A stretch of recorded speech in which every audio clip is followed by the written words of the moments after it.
ಅವ್ರು ಹಿಂದಿನ ಒಂದು ಪ್ರಶ್ನೆಯಲ್ಲಿ ಒಂದು ಪ್ರಶ್ನೆ ಕೇಳಿದ್ರು ಸರ್, ತಮ್ಮಲ್ಲಿ ಕೇಳಬಹುದು. ಏನು ಕೆಲವು ತರಬೇತಿ ಇಲ್ಲದವರು ಸಹ ತರಬೇತಿ ಯಕ್ಷಗಾನ ಕೊಡ್ತಾರೆ ಅಂತ, ಅಂಥದ್ದು ಏನಾದರೂ ಇದೆ? ಹಾಗೆ ನಡೀತಾ ಇದೆ ಅಲ್ಲ, ಯಕ್ಷಗಾನ ತರಬೇತಿ ನೀಡುವವರು ಪ್ರಬುದ್ಧ, ಅವ್ರಿಗೆ ಅರ್ಹತೆಗಳು ಏನು ಬೇಕು? ಇದು ಒಳ್ಳೆ ಪ್ರಶ್ನೆ ಅದು. ಅಲ್ಲ, ಯಕ್ಷಗಾನ ತರಬೇತಿ ನೀಡುವವರು ಪ್ರಬುದ್ಧರು ಅಂತ ಹೇಳುವುದಕ್ಕೆ ನಮಗೂ ಇಷ್ಟು 3 ದಶಕಗಳ ಒಂದು ಕಾರ್ಯ ವ್ಯವಸ್ಥೆಯಲ್ಲಿ ಪಾಲ್ಗೊಂಡವರಿಗೆ ನಮಗೆ ಸಮರ್ಥತೆಯ ಬಗ್ಗೆ ಹೇಳುವುದಕ್ಕೆ ಕಷ್ಟವೇ. ಯಾಕಂದ್ರೆ ಸಾಯುವ ತನಕವೂ ಕಲಿಯುವುದು ಮುಗಿಯುವುದಿಲ್ಲ ಅಂತಹ ಧೋರಣೆ ಇಟ್ಟುಕೊಂಡವು.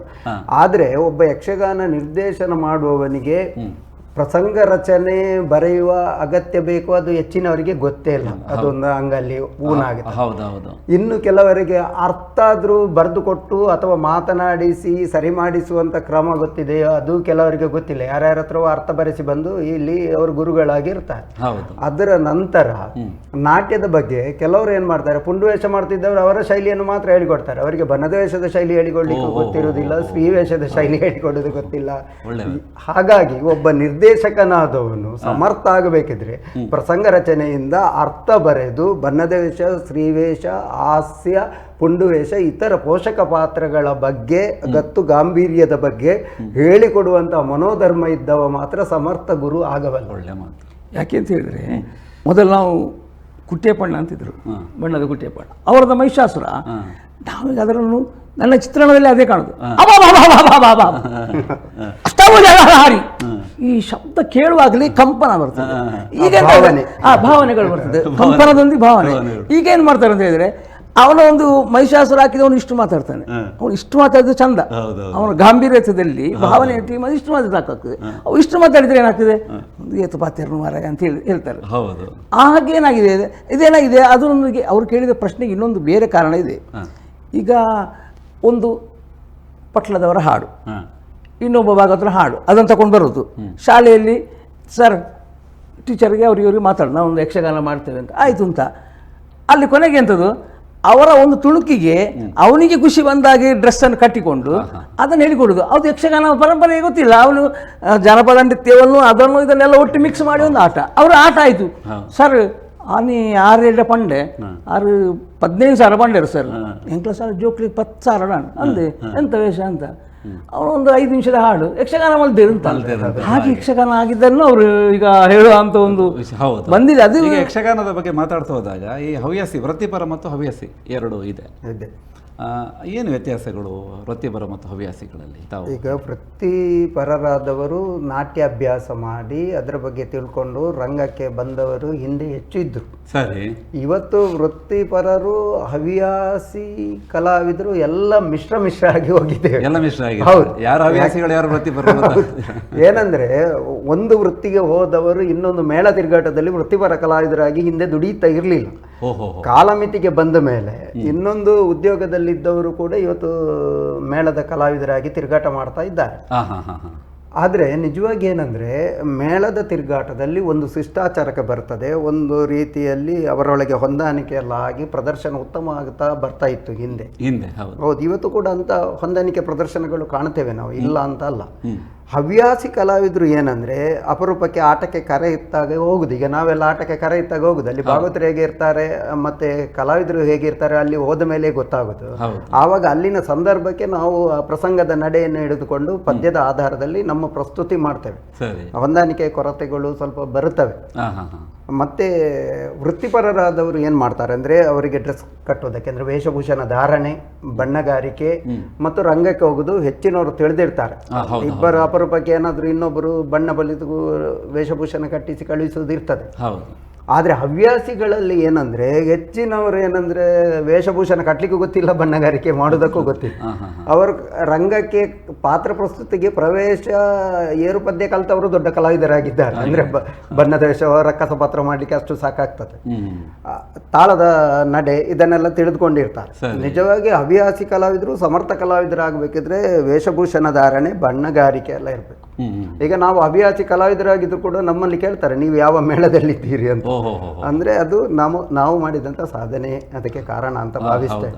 ಆದ್ರೆ ಕೆಲವರು ಸರ್, ಹವ್ಯಾಸಿ ಕಲಾವಿದರಲ್ಲಿ ಕೆಲವರು ಬಣ್ಣಗಾರಿಕೆ ಮಾಡಿಯೇ ಇಲ್ಲ ಅಂತ ಹೇಳ್ತಾರೆ. ಹಾಗೇನಾದ್ರೂ ಇದೆ? ಕಲ್ತವ್ರು ತುಂಬಾ ಹೆಚ್ಚಿನವರು ಬಣ್ಣಗಾರಿಕೆ ಅವರವರೇ ಮಾಡ್ಲಿಕ್ಕೆ ಎಲ್ಲ ಕಲ್ತಿದ್ದಾರೆ. ಅಂದರೆ ಈಗ ವೃತ್ತಿಪರರು ಅಂತ ಹೇಳೋದು ಯಕ್ಷಗಾನವನ್ನು ಹಿಂದೆಲ್ಲ ಜೀವನೋಪಯೋಗವಾಗಿ ಮಾಡ್ತಾ ಇದ್ರು.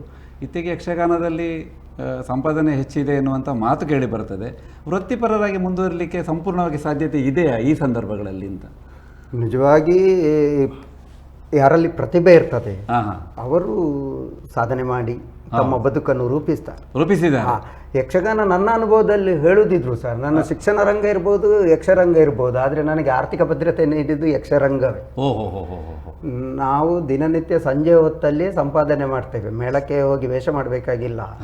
ಯಕ್ಷಗಾನ ತರಬೇತಿ ನೀಡುವುದರಲ್ಲಿಯೇ ಸಂಪಾದನೆ ಆಗ್ತದೆ. ಉತ್ತಮ ಅವಕಾಶಗಳು ಕೂಡ ಇರ್ತವೆ. ನಾವು ಉತ್ತಮವಾಗಿ ಕಾರ್ಯನಿರ್ವಹಣೆ ಮಾಡಿದ್ರೆ ಉತ್ತಮ ಅವಕಾಶಗಳು ಇದೆ. ಆದ್ರೆ ಕೆಲವರು ಪ್ರತಿಭೆ ಇಲ್ಲದವರು ಮತ್ತೆ ಉದಾಸೀನ ಭಾವದವರು ಇದ್ರೆ ಅವರು ಮುಂದೆ ಸಹ ಬರುವುದಿಲ್ಲ, ಅವರಿಗೆ ಸಂಪಾದನೆಗೆ ಅವಕಾಶ.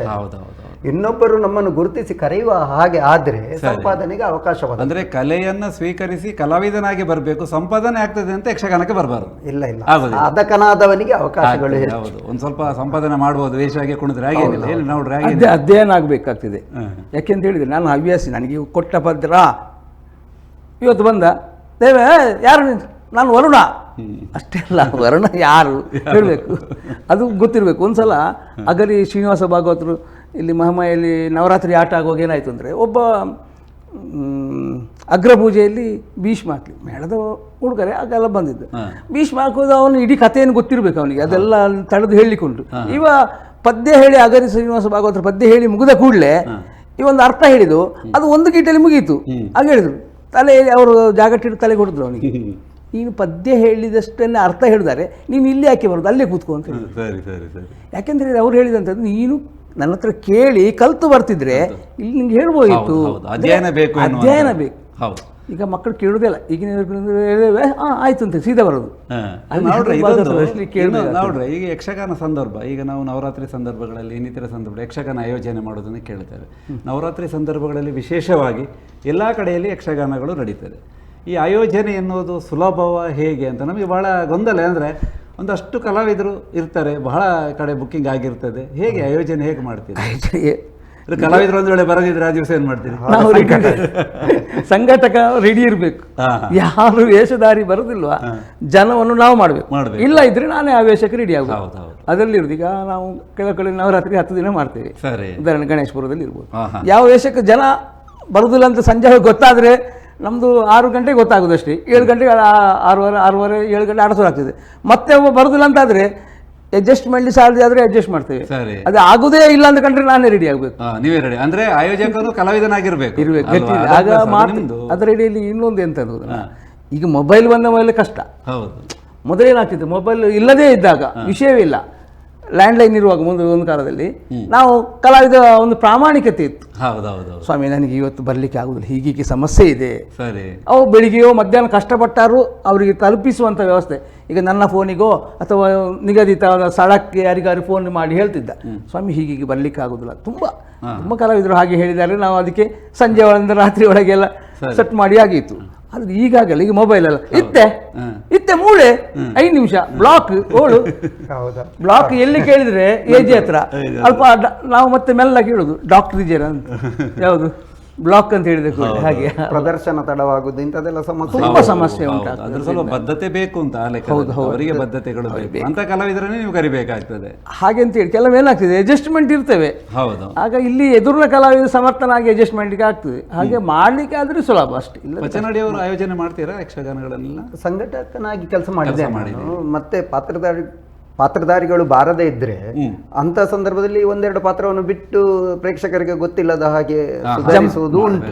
ಜಂಪಿಂಗ್ ಗೊತ್ತಾಗೋದಿಲ್ಲ. ಆಯೋಜನೆ ಬಹಳ ಕಷ್ಟವೇ ಅಲ್ವಾ? ಆಯೋಜನೆ ಕಷ್ಟ. ಯಾಕೆಂದ್ರೆ ಈ ಕಲಾವಿದರಿಗೆ ಬೇಕಾದಂತೆ ನೇಪಥ್ಯ ವ್ಯವಸ್ಥೆ ಮಾಡುವುದೇ ಕಷ್ಟ. ಸಂಘಟನೆ ಸವಾಲಾಗಿರ್ತದೆ, ನೇಪಥ್ಯ ವ್ಯವಸ್ಥೆಗಳನ್ನು ಮಾಡಬೇಕು. ಮತ್ತೆ ಬೇರೆ ಬೇರೆ ಸಮಸ್ಯೆಗಳು ಉಂಟು. ಸಂಘಟನೆಗಿಂತ ಪಾತ್ರಧಾರಿಯಾಗಿ ಹೋಗಿ ನಮ್ಮ ಪಾತ್ರವನ್ನು ಚೆನ್ನಾಗಿ ನಿರ್ವಹಿಸಿ ಬರುವುದು ಅಲ್ಲ. ಸಾಮಾನ್ಯ ಕಲಾವಿದರು ಈಗ ಯಕ್ಷಗಾನಕ್ಕೆ ಬರಬೇಕಾದ್ರೆ ನನಗೆ ಇಂಥ ಪಾತ್ರವೇ ಬೇಕು ಹಾಗೇನಾದ್ರು ಹೇಳ್ತಾರಾ, ಅಥವಾ ನೀವು ಹೇಳಿದ ಪ್ರಸಂಗಗಳಲ್ಲಿ ಯಾವ ರೀತಿಯಲ್ಲಿ ಆಯ್ಕೆಗಳು, ಪಾತ್ರ ಆಯ್ಕೆಗಳು ಅವರದ್ದು ಹೇಗೆ ಕಲಾವಿದ ಅಂತ? ನಾವು ಏನು ಮಾಡ್ತಿದ್ದೇವೆ ಅಂತ ಹೇಳಿದ್ರೆ, ಒಬ್ಬ ಎಂಥ ಸಾಮರ್ಥ್ಯ ಉಂಟು ಅವನಲ್ಲಿ, ಆ ಸಾಮರ್ಥ್ಯವನ್ನು ತುಲನೆ ಹಾಕಿ ಇಂಥವನಿಗೆ ಈ ಪಾತ್ರ ಕೊಟ್ಟರೆ ಜನರಿಗೆ ನಾವು ನ್ಯಾಯ ಕೊಡ್ಬೋದು ಅಂತ ಜನರು ನಿರೀಕ್ಷಿರ್ತಾರೆ. ಇವತ್ತಿನ ಒಂದು ಕರ್ಣ ಯಾರ್ದಿರ್ಬೋದು, ಇವತ್ತಿನ ಒಂದು ಶಲ್ಯ ಯಾರ್ದಿರ್ಬೋದು, ಹಾಗಿದ್ದಾಗ ನಾವು ಸಮರ್ಥ ಇಂಥದ್ದು ನಾವು ಈಗ ಸಂಘಟನೆ ಮಾಡುವ ಕಾರಣ ಸರಿ ಇಂಥವ್ರನ್ನ ಕರೆಯುವ, ಜನರಿಗೆ ಒಂದು ನ್ಯಾಯ ಕೊಡುವ. ಸರಿ, ಅವಾಗ ಜನ ಒಪ್ತಾರೆ. ಒಬ್ಬನೇ ಅಂತ ಅಂತಲ್ಲ, ಅದರಲ್ಲಿ ಒಂದು 3 ಜನ ಇರ್ತಾರೆ, ನಮ್ಗೆ ಇಂಥದಕ್ಕೆ ಸಮರ್ಥವಾಗಿ ನ್ಯಾಯ ಕೊಡುವವರು 3 ಜನ ಇರ್ತಾರೆ ಅಂತ.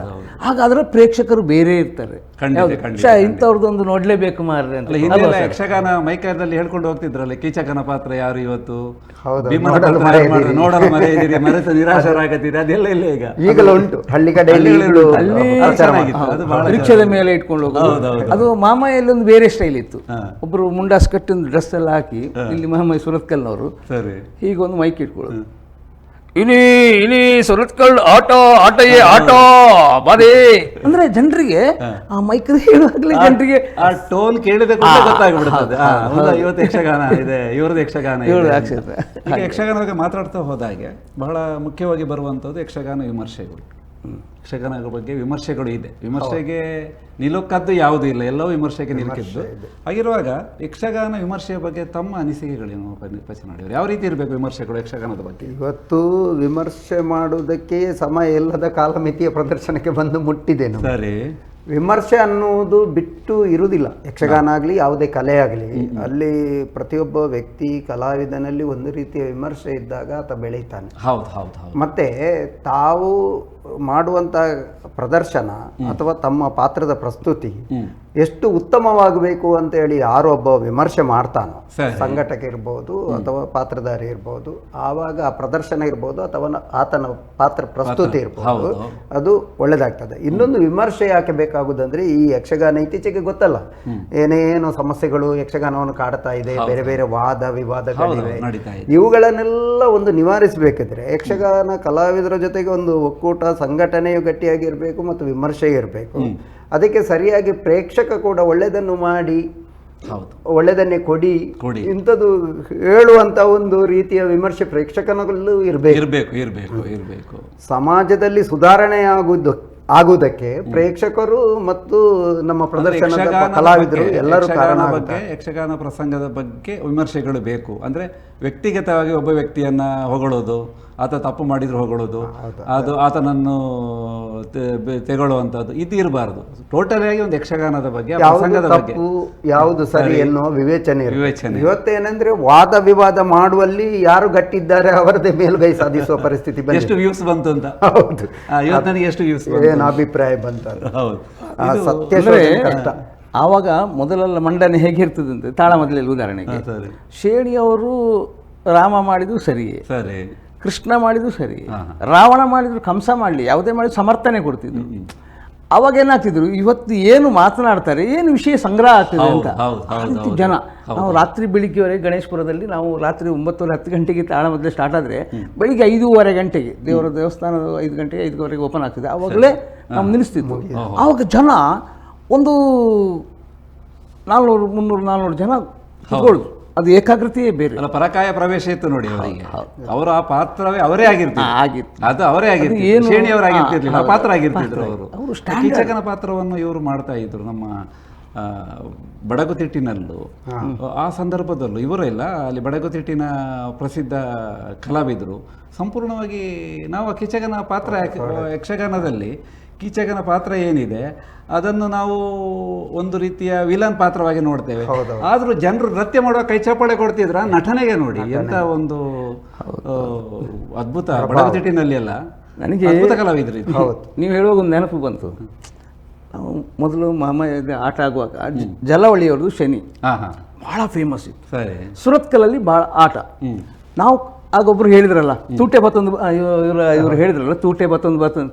ನಾವು ಕೃಷ್ಣಾಪುರದಿಂದ ನಮ್ಮ ಮನೆಯಿಂದ ಎಲ್ಲರೂ 8-10 ಜನ ಸಹ ಉಂಟಲ್ಲ, ನಾವು ಮನೆಯಲ್ಲಿ ಆಗ ಕಳ್ಳರು ಲೈಟೆಲ್ಲ ಕಡಿಮೆ ಅಲ್ಲ, ಕಳ್ಳರ ಭಯಕ್ಕೆಲ್ಲ ಆಗುವಾಗ ಈ ನೆಲಕ್ಕೆ ಚಾಪೆ ಹಾಕಿ ಬಟ್ಟೆ ದಿಂಬುಗಳನ್ನು ಹೀಗಿಡುದು, ಅದರ ಮೇಲೆ 2-3 ನಿಮ್ಗೆ ಹತ್ರ ಹೀಗೆ ಬೇಗ ಹೇಳುದು, ಸರಿ. ಅದ್ರ ಮೇಲೆ ಬಟ್ಟೆ ಹಾಕುದು, ಅದು ಹುದಿ ಬಟ್ಟೆಯನ್ನು ಹಾಕೊಂಡು ಬೆಡ್ಶೀಟ್ ಹಾಕಿ ಅವರು ಮಲಗಿದೆ ಅಂತ ಕಾಣಿಸ್ತದೆ. ನಮ್ಮ ಮನೆಯಲ್ಲಿ ಬೀಗ ಹಾಕಿ ಬಂದಿರುದು ಆಟಕ್ಕೆ. ನನಗದು ನೆನಪಿದೆ, ಯಾಕೆ ನಮ್ಮ ತಂದೆ ಹೇಳಿ ಆಯ್ತು ಇವತ್ತು ಜಲವಳ್ಳಿಯವರದ್ದು ಶನಿ ನೋಡ್ಲಿಕ್ಕೆ. ಚಿಟ್ಟಾಣಿಯವರು ನಾನು ಹೇಳಿದ್ದು ಇದು ಚಿಟ್ಟಾಣಿಯವರ ಅದು ಅವ್ರು ಚಿಟ್ಟಾಣಿಯವರದ್ದು ಅಲ್ಲ, ಇಲ್ಲಿ ಜಲವಳ್ಳಿಯವರದ್ದು ಒಂದು ನಾನು ನೆನಪಾಯ್ತು, ಅದೊಂದು ಶನಿಯವರು. ಜಲವಳ್ಳಿಯವರು ಅದ್ಭುತ ಕಲಾವಿದರು. ಎಲ್ಲ ಪಾತ್ರ. ಚಿಟ್ಟಾಣಿ ರಾಮಚಂದ್ರ ಹೆಗಡೆಯವರ ಕೀಚಕನ ಪಾತ್ರ ಅಂದ್ರೆ ನಾವು ಸಣ್ಣವರಿದ್ದೆವು, ನಾವೆಲ್ಲ ಆಶ್ಚರ್ಯ ಇವರೆಲ್ಲ ಯಾಕೆ ಕೈಚಪ್ಪಳಿ ಹೊಡಿತಾರೆ ಅಂತ. ಅಂದ್ರೆ ಆ ಪಾತ್ರ ಆ ರೀತಿ ಮಾಡ್ತಾ ಇದ್ರು. ಅಂದ್ರೆ ಅದು ಬಂದು ನಿಲ್ಲುವಂತ ಶೈಲಿಯಲ್ಲಿ ಜನರನ್ನು ಅರ್ಧ. ಆದ್ರೆ ಈಗ ಯಕ್ಷಗಾನದ ಬಗ್ಗೆ ಮಾತಾಡ್ತಾ ಹೋದಾಗ ಅವರು ಆ ಒಂದು ಯುಗ ಬೇಡ, ಸುವರ್ಣ ಯುಗ ಅದು. ಆ ಸಂದರ್ಭದಲ್ಲಿ ನಾವೆಲ್ಲ ಪುಣ್ಯ ಮಾಡಿದ್ದೇವೆ, ಯಕ್ಷಗಾನ ನೋಡಿದ್ದು ಅದು ನಮ್ಮ ಒಳಗೆ ಈಗಲೂ ಇದೆ. ಈಗ ರೂಪಾಂತರ ಆಗ್ತಾ ಇದೆ ಅಂತ ಮಾತಿದೆ, ರೂಪಾಂತರದ ಬದಲಾವಣೆ ಅದು ಅಗತ್ಯ ಇದೆ ಸರ್, ಏನು ಹೇಳಿ? ಅಲ್ಲ, ಶೈಲಿಯನ್ನು ನಾವು ಹಿಡಿದಿಟ್ಟುಕೊಳ್ಳುವುದಕ್ಕಾಗುವುದಿಲ್ಲ. ಈಗ ಕನ್ನಡ ಭಾಷೆಯನ್ನು 30 ವರ್ಷಗಳ ಹಿಂದೆ ಇದ್ದ ಮಾತನಾಡುವ ರೀತಿಯನ್ನು ಇವತ್ತು ನಮಗೆ ಕಾಣುತ್ತದೆಯೇ? ಕಾಣುವುದಿಲ್ಲ. ಅಂದ್ರೆ ಆ ಆಂಗ್ಲ ಮಾಧ್ಯಮದ ಪ್ರಭಾವ ಅಥವಾ ಇನ್ನಿತರ ಭಾಷೆಗಳ ಒಳ ಕೊಡುಕೊಳ್ಳುವಿಕೆ, ಯಾವುದು ಗ್ರಾಮ್ಯ ಶಬ್ದಗಳ ಬಳಕೆ, ಹೀಗೆ ನಿಜವಾಗಿ ಹಿಂದಿನವರ ಅದ್ಭುತ ಕಲಾವಿದರು ಇದ್ರು. ಪುತ್ತೂರು ನಾರಾಯಣ ಹೆಗ್ಡೆ, ಮೊನ್ನೆ ಕೀರ್ತಿಶೇಷರಾದ ಗೋವಿಂದ ಭಟ್ರು, ಎಂಪೆಗಟ್ಟೆಯವರು, ತುಂಬಾ ಮಂದಿ. ತೆಂಕುತಿಟ್ಟು ಕೂಡ ಪ್ರಬುದ್ಧವಾದದೆ, ಬಡಗುತಿಟ್ಟು ಕೂಡ ಪ್ರಬುದ್ಧವಾದದೆ, ಸಮಸ್ಯೆ ಇಲ್ಲ. ಆದ್ರೆ ಇವತ್ತು ಕೂಡ ಅಂತ ಕುಶಲಕರ್ಮಿಗಳು ಅಥವಾ ಕುಶಲ ಕಾರ್ಯನಿರ್ವಹಣೆ ಮಾಡುವಂತ ಕಲಾವಿದರು ಯಕ್ಷಗಾನ ರಂಗದಲ್ಲಿ ಇದ್ದಾರೆ, ಇಲ್ಲ ಅಂತ ಅಲ್ಲ. ಆದ್ರೆ ಇವತ್ತಿನ ಆಧುನಿಕ ಮಾಧ್ಯಮ, ಇವತ್ತಿನ ಒತ್ತಡಗಳು, ಇವತ್ತಿನ ಬದುಕಿನ ರೀತಿ ನೀತಿಗಳು, ಇದೆಲ್ಲ ಏನಾಗಿದೆ ಅಂದ್ರೆ ಎಲ್ಲ ಕಡೆಯಲ್ಲಿ ಸಮಸ್ಯೆ ಬಾಧಿಸಿದಾಗ ಯಕ್ಷಗಾನ ರಂಗಕ್ಕೂ ಬಾಧಿಸಿದೆ. ಶೈಲಿಯನ್ನು ಅಧ್ಯಯನ ಮಾಡದಿದ್ರೆ ಶೈಲಿ ಉಳಿಯುವುದು ಹೇಗೆ? ಈಗ ನಾವು ಯಕ್ಷಗಾನದಲ್ಲಿ ನಮ್ಮ ಹಿರಿಯರಿಂದ ನಾವು ಏನು ಗಳಿಸಿದ್ದೇವೆ ಅದನ್ನು ನಾವು ನಮ್ಮ ಕಿರಿಯರಿಗೆ ಕೊಟ್ಟು ಬೆಳೆಸಬೇಕು. ಇಂಥ ಕರ್ತವ್ಯವನ್ನು ನಾವು ಮಾಡಬೇಕು. ಇದು ನಾವೆಲ್ಲರೂ ಕಲಾವಿದರು ಮಾಡಿದರೆ ಆ ಶೈಲಿಯನ್ನು ಉಳಿಸಿಕೊಂಡು ಬರ್ಲಿಕ್ಕೆ. ರೂಪಾಂತರ ಹೇಗೆ ಆಗಿದೆ ಅಂದ್ರೆ ಮಾಡಿದ್ದೆ ಯಕ್ಷಗಾನ, ಮಾತಾಡಿದ್ದೆ ಮಾತುಗಾರಿಕೆ ಅಂತ ಆ ರೀತಿ ಆಗಿದೆ. ಮತ್ತೆ ರಾಗಬದ್ಧತೆ, ಮತ್ತೆ ಚಲನಚಿತ್ರ ಹಾಡು, ಅದು ಇದು ಕುಣಿತ ಎಲ್ಲ ಸೇರ್ಪಡೆಯಾಗಿ ಏನೇನಾಗಿದೆ ಅದು ಬಿಡೋಣ ವಿಮರ್ಶೆ. ಆದ್ರೆ ಯಕ್ಷಗಾನದ ಭಾಗವತಿಕೆ ಶೈಲಿಯಲ್ಲಿ, ರಾಗದ ಬಳಕೆಯಲ್ಲಿ, ಕುಣಿಯುವ ರೀತಿಯಲ್ಲಿ ಇಲ್ಲೆಲ್ಲ ಶೈಲಿ ಬಿಟ್ಟು ಹೊರಗೆ ಬಂದಾಗಿದೆ. ಭರತನಾಟ್ಯವೋ ಇನ್ನಿತರ ವಯ್ಯಾರವೋ ಮತ್ತೆ ಬಣ್ಣಗಾರಿಕೆಯಲ್ಲೂ ಜನರಿಗೆ ಬೇಕು ಎನ್ನುವುದಕ್ಕಿಂತ ಜನ ಸ್ವೀಕಾರ ಮಾಡಿದ್ದಾರೆ ಇದು ಯಕ್ಷಗಾನ ಅಂತ. ಅಲ್ಲ, ಸ್ವೀಕಾರ ಅಂದ್ರೆ ಅವರ ಕಣ್ಣೆದ್ರಿಗೆ ಕಾಣುವುದು ಅದೇ ಅಲ್ಲ. ಈಗ ಮುಂದಿನ ಮಕ್ಕಳು ಕಾಣುವುದೇನು, ಯಕ್ಷಗಾನ ಇದೆ ಅಂತ. ಅದು ಕಾಲದಿಂದ 10 ವರ್ಷಗಳಿಗೆ ವ್ಯತ್ಯಾಸ ಆಗುತ್ತಾ ಹೋಗುತ್ತದೆ, ಕಾಲದಿಂದ ಕಾಲಕ್ಕೆ ಬದಲಾಗ್ತಾ. ಹಾಗೇನಾಗ್ತದೆ ಅಂದ್ರೆ ಈಗ ಹೊಸತ್ತು ಬಂದವ ಅವ್ರು ಅಷ್ಟು ಕುಣಿದು ಮಾರ್ರೆ, ನಮ್ಮ ಮಾಸ್ಟರ್ ಇಷ್ಟೇ ಕಲಿಸ್ಕೊಟ್ಟು ಇವರು ನಿಗದಿತವಾಗಿ ಇಷ್ಟೇ ಚಂದ ಮಾಡಿದರೆ ಅಭಿನಯ ಇಷ್ಟೇ ಮಾಡು ಅಂತ ಹೇಳಿದರೆ, ಸರ್ ಅಲ್ಲಿ ಅವರು ಅಷ್ಟು ಮಾಡಿದ್ದಾರೆ, ನಾನು ಇಷ್ಟು ಮಾಡಬೇಕಲ್ಲ ಅಂತ. ಆಯ್ತಪ್ಪ ಮಾಡು, ಬೇಸರ ಬೇಡ. ಯಾಕೆಂದರೆ ಅವರ ಮನೆಯವರು ಹೇಳ್ತಾರೆ. ಹೌದು. ಮತ್ತೆ ಏನಂದ್ರೆ ಏನಾಗಿದೆ ಅಂದರೆ ಮನೆಯಲ್ಲೆಲ್ಲ ಈಗ ಹೊರಗಡೆ ಕೆಲಸದ ಒತ್ತಡ, ಒಂದಷ್ಟು 1-3 ಗಂಟೆ ಬಂದು ನೋಡುವಾಗ ಒಟ್ಟಾರೆ ಒಂದು ಮನರಂಜನೆ ಇರಬೇಕು ಎನ್ನುವಂಥದ್ದು ಜನಗಳ ನಿರೀಕ್ಷೆ ಇದೆ. ಅದಕ್ಕೆ ನಿರೀಕ್ಷೆ ತಕ್ಕ ಇವರು ಕಾರ್ಯಕ್ರಮಗಳನ್ನು ಆಯೋಜನೆ ಮಾಡಿ ಖುಷಿಯಾಗಿರಬೇಕು ಅಂತ ಆ ರೀತಿ ರೂಪಾಂತರ ಆಗ್ತಾ ಇದೆ. ಒಂದು ರೀತಿ ಖುಷಿಯಾಗಿರಬೇಕು, ಮನೋರಂಜನೆಗೋಸ್ಕರ ಹಾಸ್ಯ ಬಳಕೆ ಇತ್ಯಾದಿಗಳಿಂದ ಯಕ್ಷಗಾನದಿಂದ ಏನೇನೋ ಆಗಿದೆ. ಅದನ್ನು ನಾವಿಲ್ಲಿ ವಿಮರ್ಶೆ ಮಾಡುವಾಗಿಲ್ಲ.